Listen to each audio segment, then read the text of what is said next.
आप देख रहे हैं मेहरबान इश्क भाग 7। आज ठाकुर विला में खामोशी पसरी हुई थी। कल्याणी जी के चेहरे पर गुस्से के भाव लिए रत्न जी के बगल में खड़ी थी। वहीं रत्न जी के चेहरे पर कोई भाव नहीं था। सक्षम कटघरे में किसी मुजरिम की भांति दीक्षा का हाथ थामे खड़ा था। एक न एक दिन तो उसे इस स्थिति से गुजरना ही था। रत्न जी इस खामोशी को तोड़ते हुए अपना फोन निकालकर किसी को कॉल लगाते हैं। अरे भाई, कितनी देर और लगेगी, जल्दी आओ। कहते हुए उन्होंने एक निगाह भरकर अपनी पत्नी की ओर देखा। बदले में कल्याणी जी उनकी ओर शक भरी नजरों से देखने लगी, पर रत्न जी ने कुछ नहीं कहा। कुछ ही पल बीते होंगे कि उनकी कंपनी के मैनेजर मिस्टर बोस एक हाथ में मिठाई का डब्बा तो दूसरे हाथ में एक मोटी फाइल लिए काले कोट में अंदर चले आए। अरे बोस, बड़े ही बेहतरीन वक्त पर आए हो। लाओ, पहले कागजाती काम निपटा लेते हैं। रत्न जी ने मिस्टर बोस के हाथों से फाइल ली और उस पर दस्तखत करने लगे। वहां मौजूद सभी लोग उन्हें हैरत भरी निगाहों से देख रहे थे। सक्षम भी अपने डैड की इस हरकत से आश्चर्यचकित था। सर, हो गया। बहुत बहुत मुबारक हो। आज से आप अपने कर्तव्यों से आज़ाद हुए, मिस्टर बोस रत्न जी से कहते हैं। बदले में रत्न जी उन्हें गले से लगा लेते हैं, क्योंकि वो उनकी काफ़ी पुराने और भरोसेमंद मुलाजिम जो ठहरे। मिठाई के डब्बे में से एक लड्डू लेकर वो सबसे पहले सक्षम का मुंह मीठा करते हैं। दिल खुश कर दिया तूने। आज मुझे दोगुनी खुशी हो रही है। पहले कि तूने शादी करके मेरे फैसले का मान रखा, दूसरे कि आज मैं अपने फर्ज से फारिग हो गया। अब से अपनी कंपनी का सारा बोझ तुम्हारे कंधों पर। मेरी कंपनी के चेयरमैन के रूप में मैंने तुम्हें नियुक्त किया है। कांग्रेट्स बेटा। 3 साल बाद पहली दफा रत्न जी ने गर्व से अपने बेटे को गले से लगाया था। एक बेटे और बाप दोनों के लिए ही ये सबसे गर्व भरा लम्हा होता है जब वो अपने बेटे को सीने से लगाते हैं।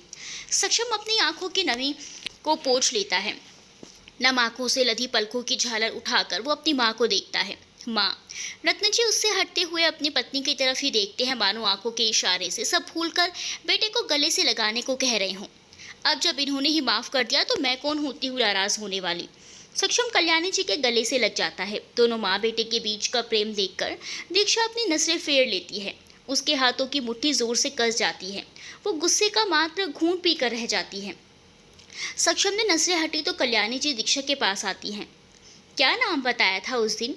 क्या है ना, बुढ़ापे में याददाश्त इतनी तेज नहीं रही, अक्सर चीजें भूल जाती हूँ। दीक्षा। वो धीमे सुर में अपना सर झुकाए बोली। बहुत अच्छा नाम है। घर में कौन कौन है? तुम्हारे माता पिता को इस बारे में पता है? कल्याण जी का सवाल सुन दीक्षा के माथे पर गुस्से की लकीरें गहरा गई। भावी चेहरे के साथ वो बस एकटक जमीन को ताकती रही। क्या हुआ बेटा, तुमने उन्हें कुछ नहीं बताया क्या? दीक्षा को मौन देखकर वो सक्षम की तरफ देखती है। बात बिगड़ने से पहले ही सक्षम आकर दीक्षा का हाथ थाम लेता है। माँ, ये अनाथ है। दीक्षा आश्चर्य गुस्से से भरे भाव से उनकी ओर देखने लगी। सक्षम ने बात को संभालते हुए कहा, माँ, आज से कई साल पहले इसके एक्सीडेंट में इसके दोनों पेरेंट्स की डेथ हो गई थी। तब से एक अनाथालय में रहकर ही ये बड़ी हुई है। मुझे माफ़ कर देना बेटा, मुझे पता नहीं था। दीक्षा उनकी तरफ एक नज़र देखती है, फिर अगले ही पल अपनी नज़रें झुका लेती है। सब कुछ इतनी जल्दी और अचानक हुआ, शायद बच्ची डर गई है। आप इसे सक्षम के कमरे में ले जाएं, घुलने मिलने में थोड़ा वक्त लगेगा।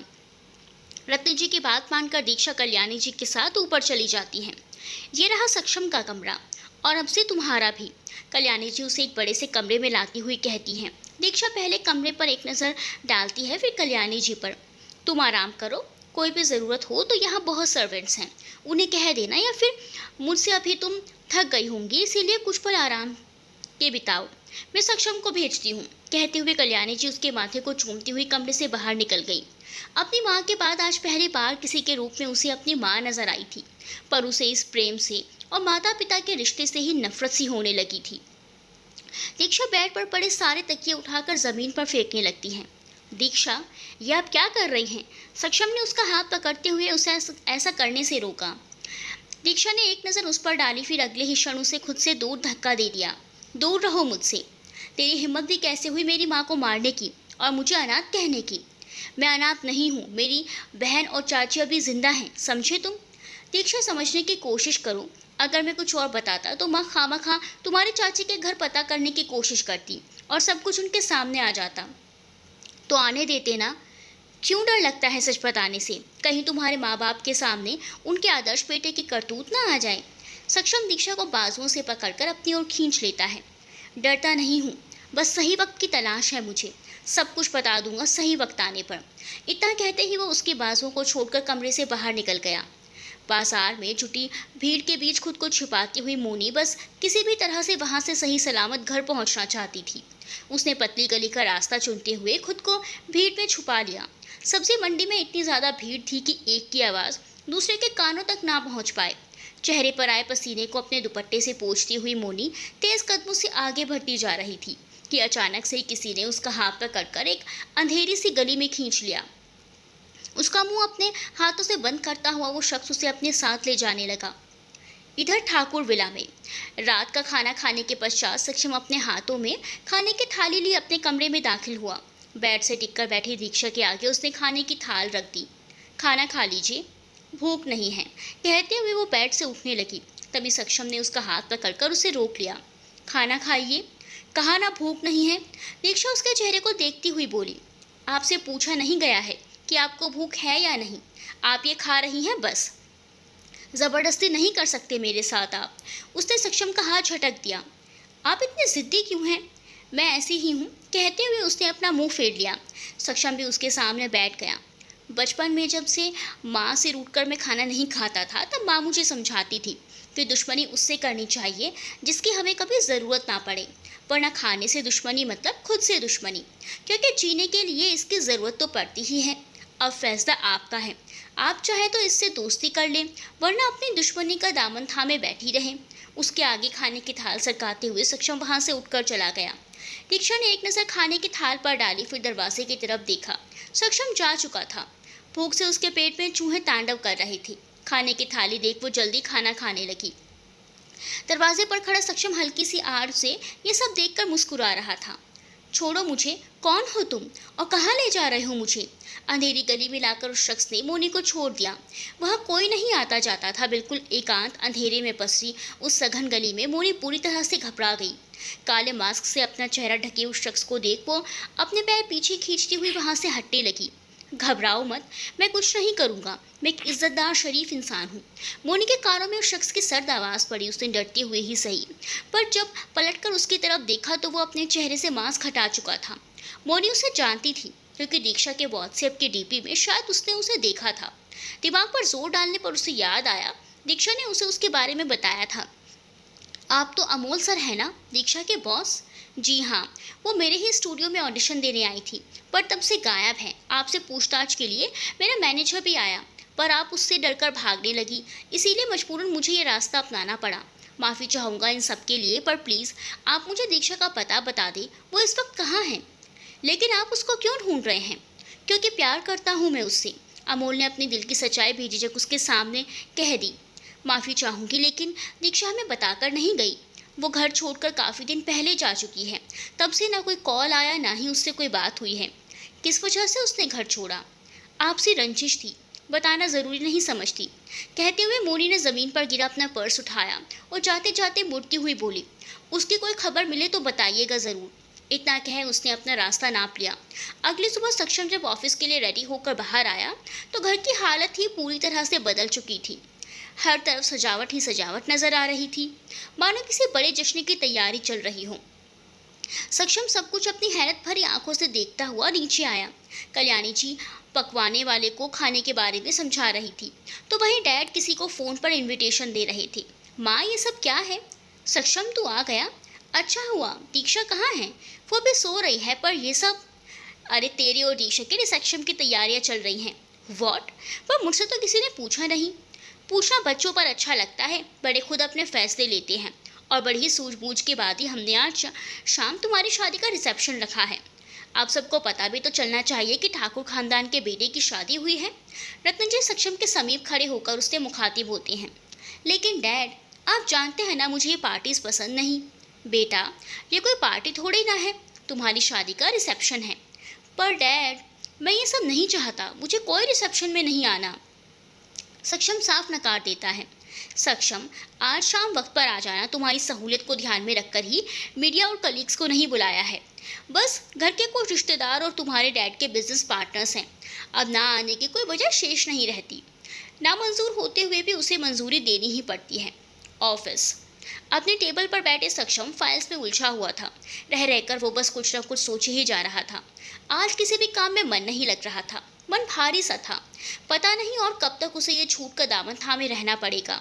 अब वो झूठ नहीं बोल सकता। वो बस यही सब सोच ही रहा था कि तभी गेट पर किसी ने नॉक किया।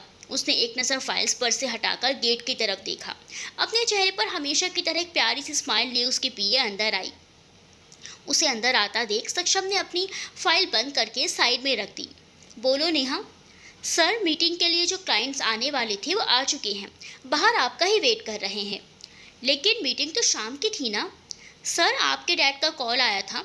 उन्होंने ही कहा है कि शाम की सारी मीटिंग्स कैंसिल कर दी जाएं। पर यह मीटिंग इम्पॉर्टेंट थी, इसीलिए मैंने अभी के लिए फिक्स कर दी। सक्षम कुछ सोचते हुए अपनी चेयर से उठ गया। फिर टेबल पर रखा अपना मोबाइल उठाकर बाहर जाने से पहले नेहा से बोला, 10 मिनट के अंदर प्रोजेक्ट की सारी फाइल्स मेरे कैबिन में होनी चाहिए। Okay sir. किसी को कॉल करता हुआ वो वहाँ से निकल गया। इधर ठाकुर विला ने शाम के जश्न की तैयारी खूब जोरों पर थी। इधर कल्याणी जी भी अपनी बहू को लेकर काफ़ी उत्साहित थी। उन्होंने बड़े ही चाव से दीक्षा के लिए बहुत सारे कपड़े सेलेक्ट किए थे।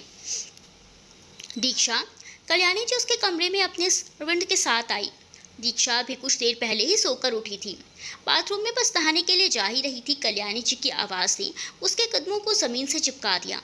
उसने मुड़कर एक नज़र उनकी तरफ देखा और कपड़ों की तरफ देखा। उसके माथे पर बल गहरा गई। कल्याणी जी ने उसका हाथ पकड़ अपने पास वहीं बेड पर बैठा लिया। देख, ये सब मैंने तुम्हारे लिए पसंद किया है। जो तुम्हें पसंद आए पहन लेना। दीक्षा उन कपड़ों को देख आश्चर्य में पड़ गई। उसे ऐसे असमंजस्य में देख कल्याणी जी ने उसका कन्फ्यूजन दूर किया। आज तेरी और सक्षम के लिए रिसेप्शन रखा है। उसी के लिए ये कुछ ड्रेस हैं, जो पसंद आए पहन लेना आज के फंक्शन के लिए। पर इन सब की क्या ज़रूरत थी? अरे बेटा, तुम दोनों अभी नए ज़माने के हो। ज़्यादा मेल जोल पसंद नहीं करते, पर हमें तो फैमिली का गेट टुगेदर बहुत पसंद है।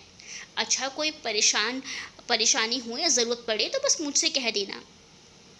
आंटी, वो दीक्षा को बीच में टोकते हुए, माँ कहो ना, मुझे अच्छा लगेगा। दीक्षा ने अपना चेहरा झुकाकर धीमे सुर में कहा, माफ़ कीजिए, अपनी माँ के सिवाय मैं किसी और को माँ होने का दर्जा नहीं दे सकती। कोई बात नहीं, जैसी तुम्हारी इच्छा। जिस दिन दिल से निकले उस दिन कह देना। कल्याणी जी उसके जवाब से नाराज़ नहीं हुई। ये देखकर दीक्षा को थोड़ा अजीब लगा। उसके मन में कई सवाल उठे। क्या उनका दिल सच में इतना बड़ा और साफ है कि उसके इस नादानी को माफ़ कर सके, या फिर कुछ दिनों का मोह? उसे समझ नहीं आया। वो बस वहीं जड़ बैठी रही। मैम, एक सुरीली सी आवाज़ दीक्षा के कानों से टकराई। उसने अपनी नज़रें उठाकर देखा। कल्याणी जी की बेहद खास और वफादार मुलाजिम वहाँ खड़ी थी। उसके हाथों में एक बड़ी सी लिस्ट थी, साथ ही दूसरे हाथ में टैब पकड़ रखा था। क्या हुआ डिम्पल? मैम, आपने कुछ मॉडलिंग कंपनी के चेयरमैन को भी तो इनविटेशन के लिए कहा था। हाँ डिम्पल, सक्षम के डैड के सभी पार्टनर्स को बुलवा भिजवाना है। मैंने लिस्ट दी थी ना तुम्हें। सॉरी मैम, मैं भूल गई थी। अभी इनविटेशन भेजती हूँ। Modelling company? मतलब दीक्षा का सपना जिससे बड़े बड़े डायरेक्टर और बहुत बहुत से लोग आते हैं। दीक्षा ने अपनी आंखों में चमक के साथ कल्याणी जी की पहली दफ़ा कुछ पूछा। मॉडलिंग इंडस्ट्री में से भी लोग आ रहे हैं शाम की पार्टी में? हाँ, वो सक्षम के पापा की बहुत सारी शॉप्स भी हैं जिसके लिए मॉडल्स की नीड पड़ती है। इसीलिए मॉडलिंग से भी काफ़ी अच्छा ताल्लुक है हमारा। उनकी बात सुनकर दीक्षा के चेहरे पर स्माइल आकर ठहर जाती है। काश किसी डायरेक्टर की नज़र में वो भी फंस जाए। यही चांस है, यही मौका है जो उसे ऊंचे मुकाम पर पहुंचा सकता है। बेंगलोर, इंदिरा नगर। मोनिका तब भी दोपहर में घर वापस लौटी। घर का दरवाज़ा खोला ही था कि बगल वाली शालवे आंटी कपड़े सुखाना छोड़ उसी को देख पुकारने लगी। ओ मुनिया, कहाँ जा रही हो? मोनी ने अपनी थकी सी आवाज़ में जवाब दिया, कहीं नहीं, बस घर आई हूँ ऑफिस से। उसने जानबूझकर झूठ कहा ताकि बात वहीं ठहर जाए। अच्छा, वैसे दीक्षा कहीं दिखाई नहीं दे रही आजकल। कहीं बाहर जॉब करने गई है क्या? ताक झाक करना तो उनकी पुरानी आदत है। मोनी पे बात खत्म करने के लिए बस दो टूक जवाब दे दिया।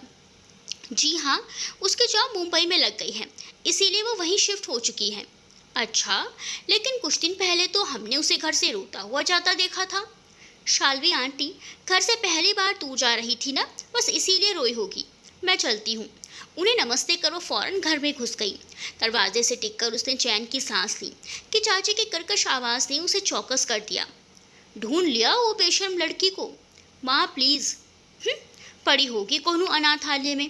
बड़बड़ाती हुई चाची वहाँ से अंदर निकल गई। मोनी अपना सिर टिकाए खामोशी से वहीं खड़ी रही। शाम को पार्टी से पहले ही सक्षम अपनी सारी मीटिंग्स खत्म कर घर आ चुका था। आज की पार्टी के लिए उसने काले रंग का सिंपल सा कुर्ता पहना था। बालों को ठीक करते हुए उसने अपना फेवरेट परफ्यूम लगाया, फिर खुद को आईने में देखने लगा। आईने में उसके पीछे खड़ी दीक्षा का अक्स दिखाई दिया, जो वहां खड़ी उसे ही आपलक निहार रही थी।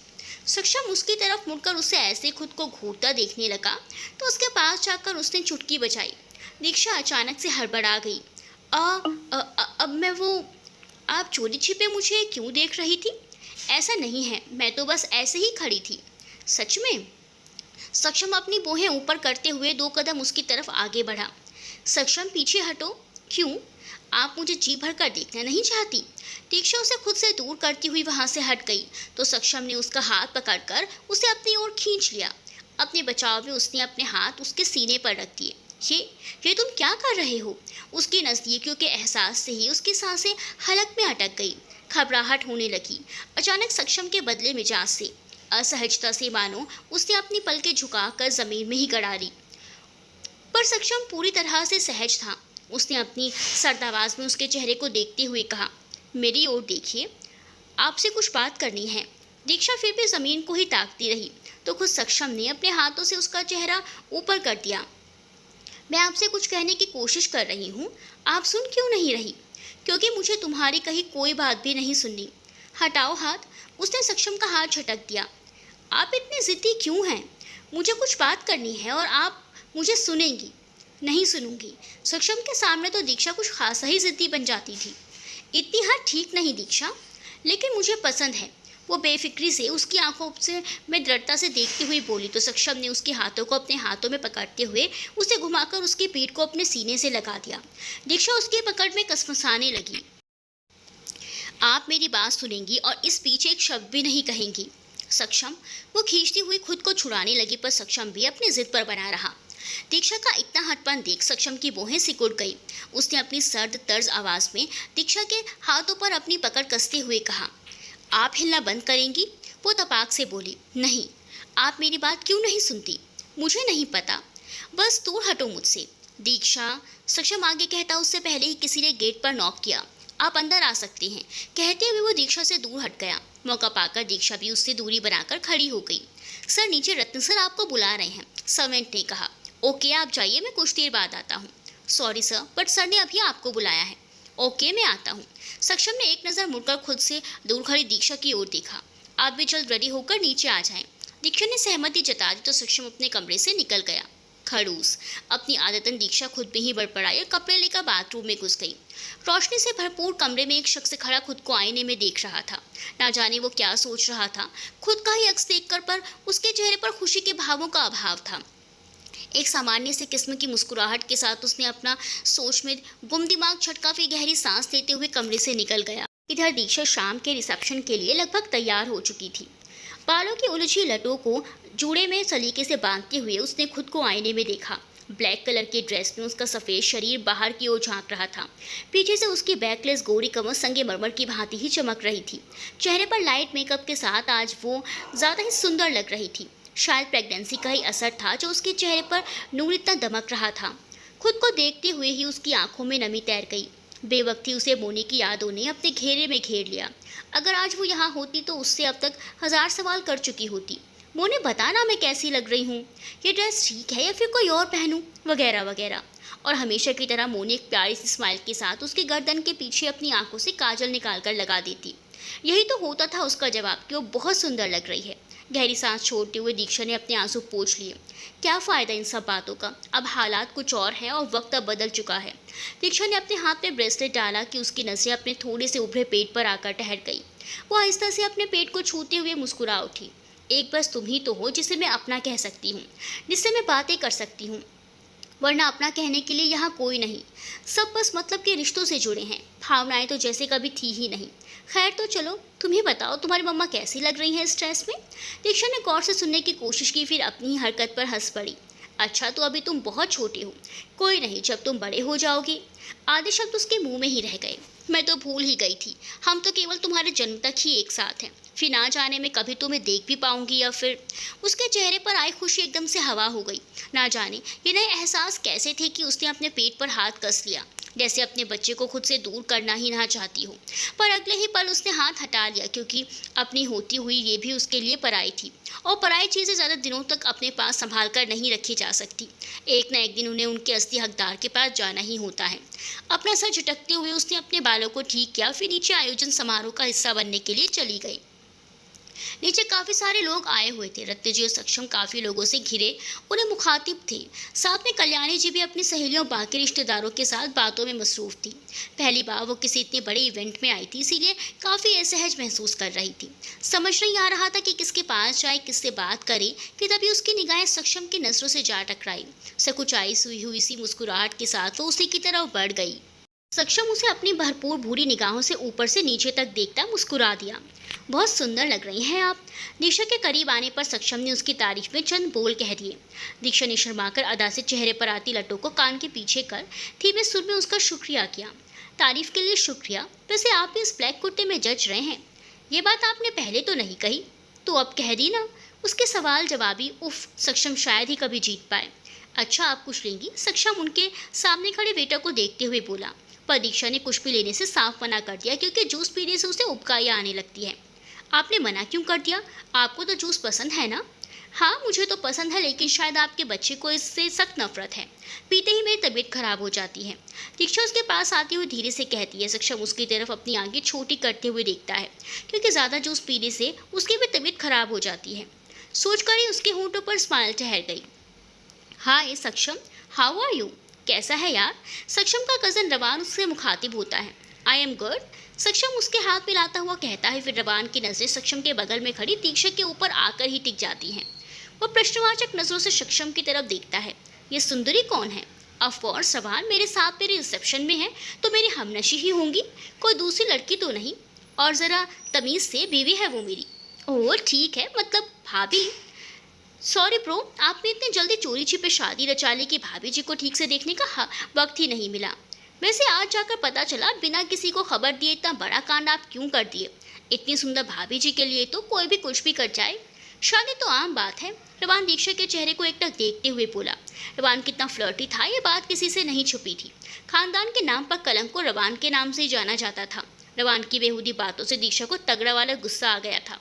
उसका बस चलता तो अभी उसकी अस्थियां गंगा में विसर्जित कर डालती, पर सक्षम का कज़न होने के नाते ही उसने अपने गुस्सा पी लिया। वैसे आपका शुभ नाम क्या है? रवान के पूछने पर सक्षम ने दीक्षा की कमर पर अपना हाथ रख लिया। सक्षम का स्पर्श और हक से रखा उसका हाथ अपनी कमर पर दीक्षा को सुरक्षित होने का आश्वासन दे रहा था। सक्षम ने अपनी राइट पाँव ऊपर कर कहा, मेरी पत्नी दीक्षा सक्षम ठाकुर। उसने अपनी तेज सर्द आवाज में कहा। अपने नाम के साथ सक्षम का नाम जुड़ता सुन दीक्षा के रोंगटे खड़े हो गए। सक्षम की पहचान ने आज उसके साथ उसके रिश्ते को संपूर्ण कर दिया था। शायद वो उसके नाम के बगैर अधूरी थी, और यह अधूरापन आज उसने महसूस किया। इनकी तरह नाम भी बहुत सुंदर है, दीक्षा, नाइस नेम।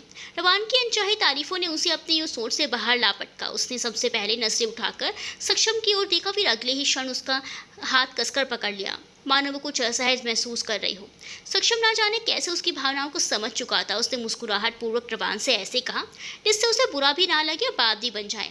मुझे लगता है तुम्हें डैड बुला रहे हैं, यू शुड लीव नाउ। रवान अपना मोबाइल हाथ में पकड़ वहाँ से चला गया। उसके जाते ही दीक्षा ने चैन की सांस ली। थैंक्स, वो धीरे से बुदबुदाई। क्या कहा आपने? सक्षम अपनी भौहें सिकोड़ते हुए उसकी तरफ मुड़ा। शायद उसे ठीक से सुनाई नहीं आया था, या फिर वो जानबूझकर ये दोबारा सुनना चाहता था। दीक्षा ने अपनी तीखी नजरों से उसके चेहरे को देखा, फिर निगाहें फेरती हुई दूसरी ओर मुंह करती हुई बोली, कुछ बात करनी थी ना तुम्हें मुझसे? आप टॉपिक चेंज कर रही हैं। मैंने ऐसा कब किया? आपने अभी कुछ और कहा था। और क्या कहा था मैंने? यही कि सक्षम रुक गया। ओह स्मार्ट, बचपन से तुमने कभी जाना ही नहीं। कहती हुई दीक्षा सरसरी नजर उस पर डालकर वहां से जाने लगी कि सक्षम ने उसका हाथ पकड़ लिया। सब देख रहे हैं सक्षम, मुझे कोई फर्क नहीं पड़ता। हाथ छोड़ो मेरा, कुछ देर और ठहर जाइए। सक्षम के कहने पर शक से दीक्षा के बातें पर बल पड़ गए। पर पता नहीं क्यों वो उससे अपनी नजरें हटा नहीं पा रहा था। एक प्रकार का चुंबकीय आकर्षण था उसके अंदर, जिसने सक्षम को उसकी ओर खींचने पर मजबूर कर दिया था। मुझे तुमसे बात नहीं करनी, जाने दो मुझे। कहते हुए दीक्षा उसका हाथ छोड़कर आगे बढ़ गई। कल्याणी जी ने जब उसे अपनी ओर आता देखा तो अपनी सभी सहेलियों और रिश्तेदारों से उसे मिलवाने लगी। दीक्षा भी बड़ी ही तहजीब के साथ उन सभी से बातें कर रही थी। ठाकुर विला में आज खुशियों का दस्तक सभी तो खुश थे, पर वहीं एक और शख्स चेहरे पर उदासी के भाव लिए ठाकुर विला में एंटर करता है। माथे पर बेतरतीबी से बिखरे बालों को साइड करता हुआ किसी को ढूंढने लगा कि तभी उसकी नज़र सामने खड़े रत्न जी पर आकर रुक गई। शायद उन्हीं की तलाश थी उसे। अमोल अपना सर झटकता हुआ उसी दिशा में मुड़ गया। वो यहाँ सिर्फ अपने डैड के कहने पर आया था। अमोल रत्न जी की दिशा में जा रहा था। उसके कदम तेज रफ्तार से आगे तब तक बढ़ते रहे जब तक कि खिलखिलाती हुई सुरीली आवाज़ उसके कानों से होकर ना गुजरी। दीक्षा। अमोल ने उस सुरीली हंसती हुई आवाज़ की दिशा में देखा जहाँ दीक्षा कल्याणी जी और बाकी रिश्तेदारों से बात कर रही थी। अनजानी मुलाकात ने उसका दिल बेचैन कर दिया था और इतने दिनों के इंतजार तड़प के बाद वो उसके सामने थी। अमोल ने नताब देखा नाव देखा, सीधा उसकी तरफ चल दिया। दीक्षा। उसने मुड़कर पीछे देखा। दीक्षा। दीक्षा ने पीछे मुड़कर देखा। कल्याणी जी की दोस्त मीनल उसके सामने खड़ी थी। अमोल के कदम वहीं ठिठक कर रह गए जब उसने दीक्षा को किसी से बातें करते देखा। कुछ देर के लिए अमोल वहीं ठहर गया। रह रहकर उसकी आंखों से दूर से ही सही पर दीक्षा के दीदार के लिए तड़प उठी और वो चोर नज़रों से उसे देख ही लेता है। दीक्षा तो उनके साथ बातों में मसरूफ थी। उसे तो इस बात की खबर तक नहीं थी कि अमोल उसे ढूंढता हुआ यहाँ तक आ पहुँचा है। दीक्षा से कुछ दूरी पर अपने दोस्तों से बात करते हुए सक्षम उसे देख रहा था। बातें किसी और से हो रही थी परंतु ध्यान तो किसी और ने चुरा लिया था। अमोल ने जब उस औरतों को हटाते हुए नहीं देखा तो खुद ही दीक्षा के पास चल पड़ा। उसने दीक्षा के सामने आते हुए उसका नाम लिया। दीक्षा। दीक्षा ने अपनी नजरें अमोल की तरफ घुमाई। अमोल को वहां देखकर उसके बातें पर सलवटें उभर आई। अमोल तुम। उस औरतों के सामने अमोल को बात करना ठीक नहीं लगा तो वो खामोशी से उस औरत की ओर देखने लगा। उसे ऐसा देख वो औरत मिनल वहां से चली गई। तब जाकर अमोल को चैन आया। अमोल तुम यहाँ क्या कर रहे हो? दीक्षा। अमोल बस इतना ही कह पाया। इतने दिनों से जिसकी तलाश थी वो आज यूं अनजान जगह अचानक उसे मिलेगी, उसे इस बात की खबर तक ना थी। कुछ पल यूं ही उसे निहारने के बाद अमोल गहरी सांस छोड़ता हुआ कहता है, दीक्षा तुम अचानक कहाँ चली गई थी? कितना ढूंढा मैंने तुम्हें। आखिर ऐसे कौन चाहता है? एक खबर तक करना जरूरी नहीं समझा तुमने? जानती भी हो किस तरफ से गुजरा हूँ मैं। अमोल अपनी भावनाओं में बहकर सब कुछ कह गया। उसे इस बात का इल्म भी नहीं रहा कि आखिर वो ये सब दीक्षा के सामने कह रहा था। मेरे लिए तड़प रखने वाले तुम कौन होते हो और भला तुम्हें मेरी इतनी फिक्र क्यों होने लगी? दीक्षा की आंखों से उभरे शक को अमोल ने भांप लिया था। उसने बात संभालने की कोशिश की। मेरे कहने का मतलब था कि तुम्हें यहाँ देखकर हैरत हुई। अमोल की बात पूरी होने से पहले ही सक्षम दीक्षा के बगल में आकर खड़े होते हुए अमोल की ओर देखकर बोला। सक्षम को दीक्षा के पास खड़ा देख अमोल की नसें खींच उठी। सक्षम सर आप? मैं तो यहाँ इनविटेशन पर आया था, अमोल आहिस्ता से बोला क्योंकि वो सक्षम के अंडर काम करता था। अमोल और सक्षम एक दूसरे को जानते थे, ये जानकर दीक्षा को आश्चर्य हुआ। दीक्षा ये अमोल है, इनके यहाँ से मॉडल्स हमारे प्रोजेक्ट्स के लिए एडवर्टाइजिंग के लिए आती हैं। दीक्षा को समझ आ चुका था कि अमोल भी वहाँ बस एक बिजनेस पार्टनर के तौर पर ही आया है। सक्षम सा ये? अमोल ये जानने के लिए उत्सुक था कि आखिर सक्षम दीक्षा को कैसे जानता है। She is Diksha my wife. सक्षम ने दीक्षा के चेहरे को एकटक देखकर कहा। अमोल पर तो जैसे बिजली साक्षात आकर गिरी हो। उसके कदम लड़खड़ाकर पीछे हट गए। आखिर ऐसा कैसे हो सकता है दीक्षा और सक्षम सर की पत्नी? यही सवाल उसके जहन में बार बार कौंधने लगा। कहीं उसने कुछ गलत तो नहीं सुन लिया। उसे मौन देख सक्षम कहता है, दीक्षा आपको माँ बुला रही थी। चले। दीक्षा सहमति जताती हुई उसके साथ वहां से चली जाती है। पर अमोल इस हालत में भी नहीं था कि मुड़कर उससे कोई सवाल करता। अपना सर झटकता हुआ वो तेज कदमों से पार्टी से निकल जाता है। रात के रिसेप्शन खत्म होने के बाद दीक्षा इतने ज़्यादा थक चुकी थी कि एक कदम और चलने की ऊर्जा उसमें बाकी नहीं बची थी। अपने कमरे में आती वो सीधा बेड पर गिर पड़ी। इस हालत में उसे थकान कुछ ज़्यादा ही जल्दी हो जाती थी। फिर मखमली बेड पाकर तो वो पसरकर ब्लैंकेट ओढ़ते हुए वहीं सो गई। सक्षम जब रूम में आया तो उसे उन्हीं कपड़ों में शूज़ के साथ सोता हुआ देख उसके चेहरे पर स्माइल आ गई। बिल्कुल बच्चों की भांति उसकी हरकतें थी। कैसे ब्लैंकेट का गला दबाए वो सुकून से सो रही थी। सक्षम ने उसके पैरों में से सैंडल्स निकाली, फिर पूरी तरह से ब्लैंकेट उसके ऊपर ढकते हुए उसके सर के नीचे तकिया लगाकर उसे सुला दिया। न जाने ये कब तक बड़ी होंगी। वो धीरे से बुदबुदाते हुए चेंज करने के लिए बाथरूम में चला गया। अगले सुबह का सूरज कुछ ज़्यादा ही जल्दी निकल गया था। अभी तो मोनी ठीक से रेडी भी नहीं हुई थी कि सुबह के 8 बजने को आए थे। काफ़ी दिन से वो दीक्षा की तलाश करने के कारण ऑफिस नहीं गई थी। थक हारकर उसके इंतजार में ऑफिस वालों ने भी 15 दिन बाद उसके घर नोटिस भेज ही दिया था। इसीलिए वो आज जल्दी से जल्दी तैयार होकर ऑफिस के लिए निकल रही थी। मुंह में रखा ब्रेड फटाफट खत्म करती हुए सीढ़ियों से नीचे आने लगी कि तभी उसके कदम ठिठक कर रुक गए। उसके कानों में कुछ जानी पहचानी सी आवाज़ आई। मोनी ने नीचे जाकर देखा किशन और उसके अम्मा अप्पा जो कि केरल से ताल्लुकात रखते थे वो बेटे चाची से बातें कर रहे थे। साथ ही उनके सामने रखी टेबल पर कुछ मिठाइयाँ और फ्रूट्स भी रखे थे। मोनी धीमी चाल से उतरकर उनके पास आई। उसने किशन की उपस्थिति इस वक्त बिल्कुल भी इमेजिन नहीं की थी। अरे बेटा जी आओ बैठो। किशन की माँ उठते हुए उससे बोली तो मोनी ने बैठने से साफ इनकार कर दिया। अब अम्मा, हम बिना बताए आ गए इसीलिए मोनिका आश्चर्य में है, इसे समझता हूँ। हाँ बेटा, तुम्ही तो शादी करनी है ना, तो तुम्ही दोनों को पहले बात करनी चाहिए। चाची के मुंह से शादी सुन मोनी ने आंखें फाड़े किशन की ओर देखा, लेकिन कुछ कहने से पहले ही वो उसका हाथ पकड़कर अंदर कमरे में ले आया। ये सब क्या ड्रामा है किशन? मोनी ने उसका हाथ झटक दिया।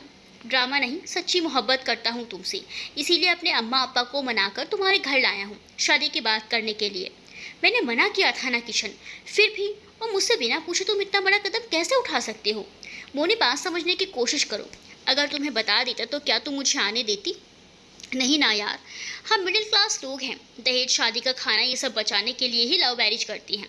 तुम ही सोचो यार, ऑफिस से मिलती सैलरी से अपना पूरा नहीं पड़ता, तुम किसी और से शादी की बात कर रही हो, तो तुम्हारे अलावा किसी और से शादी की ना तो घर बेचना पड़ जाएगा, और तुमसे की तो 100 रुपये सिर्फ लीगल डॉक्यूमेंट्स और मंगलसूत्र में बात खत्म। किशन के मजाक पर मोनी को ज़रा भी हंसी नहीं आई। अच्छा बाबा ठीक है, मैं तुमसे बहुत प्यार करता हूँ मोनी, किसी और से शादी का ख्याल भी मेरे लिए किसी बुरे सपने से कम नहीं है। प्लीज़ हाँ कर दो ना। किशन ने उसका हाथ थामते हुए उसकी ओर आंखों में देखकर कहा। मोनी ने ठंडी आँख भरते हुए जवाब दिया, किशन, दिशु को अभी तक कुछ पता नहीं है, फिर मैं ये शादी कैसे? मैं हूँ ना, हम दोनों मिलकर उसे ढूंढेंगे। पक्का प्रॉमिस?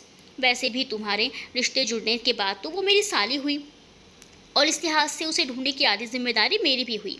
अब तो हाँ कर दो यार, वरना भगा कर ले जाऊंगा। उसके बात पर मोनी हंस पड़ी। मतलब हाँ समझूं? मोनी कसकर उसके गले से लग गई। आज सुबह का सबसे खूबसूरत तोहफा उसे जो मिल चुका था। इधर दीक्षा कसमसाई हुई से सुबह के 10 बजे उठी। रोज़ की तरफ आज भी उसकी आंख देर से खुली, या फिर अब तो उसे ऐसे ऐशो आराम की आदत पड़ चुकी थी, पर वो अपने नकली ससुराल में थी। टीवी वाली सास की तरह उसकी सास ने उसे पानी डालकर नहीं उठाया। ये सोचकर ही दीक्षा की नींद उड़ गई। वो फटाफट से तैयार होकर बाहर आई। वो मीटन सक्षम ऑफिस के लिए जा चुका था। घर में सिवाय कल्याणी जी और उसके कोई नहीं था। रत्न जी भी अपनी फार्म पर कुछ काम देखने गए थे। सर्वेंट्स अपने काम में बिजी थे। दीक्षा इतने बड़े घर में ना जाने कहाँ निकल आई थी, उसे तो ठीक से यहाँ के रास्ते भी नहीं पता थे। अरे दीक्षा, तुम यहाँ क्या कर रही हो? उसे यूं सब तरफ घूमता देख कल्याणी जी ने पूछा, जो कि अपने कमरे में जा रही थी। उन्हें देखकर दीक्षा सचेत होकर खड़ी हो गई। जी कुछ नहीं, मैं तो बस मुझसे मिलने आ रही थी। कल्याणी जी इसीलिए सवाल किया क्योंकि वो उनके रूम के बाहर ही खड़ी थी। कुछ ना समझ आने पर उसने अपनी गर्दन सहमति में हिला दी। अरे ये तो बड़ी अच्छी बात है, चलो फिर आज सास बहू मिलकर ढेर सारी बातें करते हैं। वैसे भी तुम्हारे साथ अभी तक मुझे वक्त ही नहीं मिल पाया। आओ। कल्याणी जी उसे अपने कमरे में अपने साथ ले गई। उनका कमरा सक्षम और उसके कमरे से भी बड़ा था, क्योंकि ये घर का सबसे रॉयल और बड़ा कमरा था जो खास रत्न जी ने कल्याणी जी के लिए बनवाया था। पता है दीक्षा, हमारा ये घर सक्षम के पापा ने बहुत मेहनत से बनाया है। उनका सपना था कि उनका ठीक ऐसा ही घर हो जहाँ बहुत सारी एंटीक चीज़ें हो। सक्षम और उन्हें एंटीक चीज़ें बहुत पसंद हैं। कल्याणी जी ने दीक्षा को सक्षम के बचपन की एल्बम घूमकर दिखाई, जिसमें सक्षम सच में बहुत क्यूट लग रहा था। दीक्षा भी उनके साथ बात करने में अब थोड़ा सहज महसूस कर रही थी। दीक्षा भी बड़े ही चाव के साथ उनकी बातें सुनते हुए सक्षम के बचपन की तस्वीरों को देख रही थी। सक्षम बचपन से ही पढ़ाई और स्पोर्ट्स में काफ़ी स्मार्ट रहा है। उसकी ज़्यादातर तस्वीरें मेडल्स और ट्रॉफी के साथ खींची हुई हैं। आपने सक्षम की सभी चीज़ें कितने संभाल कर रखी है अब तक? कल्याणी जी मुस्कुराती हुई कहती हैं, मुझे सक्षम से जुड़ी हर चीज़ बहुत पसंद है। मैं उसकी हर चीज़ से बहुत प्यार करती हूँ, उसकी यादों से, उसकी चीज़ों से, और अब तुमसे भी। दीक्षा नजरें उठाकर उनकी तरफ देखती है। कल्याणी जी उसके बालों पर हाथ फेरती हुई बोली, सक्षम तुमसे बहुत प्यार करता है ना? उसकी आंखों में मैंने देखा है। दीक्षा अपना चेहरा झुका लेती है। दत्त, इसमें शर्माने वाली कौन सी बात है? पता है तुम्हारे ससुर जी और मेरी भी लव मैरिज हुई थी। सच में? सक्षम ने बताया नहीं तुम्हें? दीक्षा ने ना में गर्दन हिला दी। कोई नहीं, वो ज़रा शर्मीले किस्म का है। अच्छा मैं बताती हूँ। दीक्षा रत्न जी और उनकी कहानी उत्सुकता के साथ सुन रही थी। यूं ही कल्याणी जी के साथ बातें करते करते कब सुबह से शाम हो गई पता ही नहीं चला। आज पूरे दिन में वो कल्याणी जी के साथ घुल मिल चुकी थी। उनकी माँ जितनी बाहर से विनम्र थी, उतनी ही अंदर से भी थी। उनकी बातों से एक आधुनिक युग की सांस की झलक उसे देखने को मिली थी। सक्षम में बहुत ही अपनी माँ की तरह की बातें करता था। वो अपनी माँ पर ही गया था। यूं ही बहुत कुछ जानते समझते रात होने को आई, पर सक्षम अभी तक घर नहीं लौटा था। वहीं दूसरी तरफ अमोल अपना सामान पैक कर रहा था। उसकी जल्दबाजी से लग रहा था कि वो बहुत जल्दी में था। अमोल सर, आप कहीं जा रहे हैं? अमोल के मैनेजर ने पूछा। हाँ, मैं कुछ वक्त उसकी यादों से दूर खुद को रखना चाहता हूँ। सर, आपके लिए बहुत बुरा लग रहा है। बुरा लगने की क्या बात है? उसकी शादी एक अच्छे इंसान से हुई है, मुझसे भी ज़्यादा प्रेम पूर्वक दीक्षा का ध्यान रखेंगे। कहते हुए अमोल अपनी कार लेकर वहाँ से निकल गया। रात के करीबन 12 बज चुके थे, पर दीक्षा की आंखों से नींद कोसों दूर थी। उसकी आंखें तो बस घड़ी को सुइयों पर ही अटक चुकी थी। इतने वक्त साथ रहने के बाद उसे उसकी आदत पड़ चुकी थी। शायद यही वजह थी कि वह आज अकेले उस रूम में ना सो पा रही थी। यूं ही काफी देर ख्यालों में गुम वो बिस्तर छोड़कर उठ गई। अलमीरा से सक्षम के बचपन की एल्बम निकालकर वो बेड पर बैठकर उन्हें देखने लगी, जो कल्याणी जी ने ही उसे संभालने के लिए अमानत के तौर पर दी थी। एल्बम के पन्ने पलटते हुए उसकी आंखों से एक तस्वीर पर आकर ठहर गई, पर उस तस्वीर में सक्षम लगभग 2 महीने का बच्चा रहा होगा।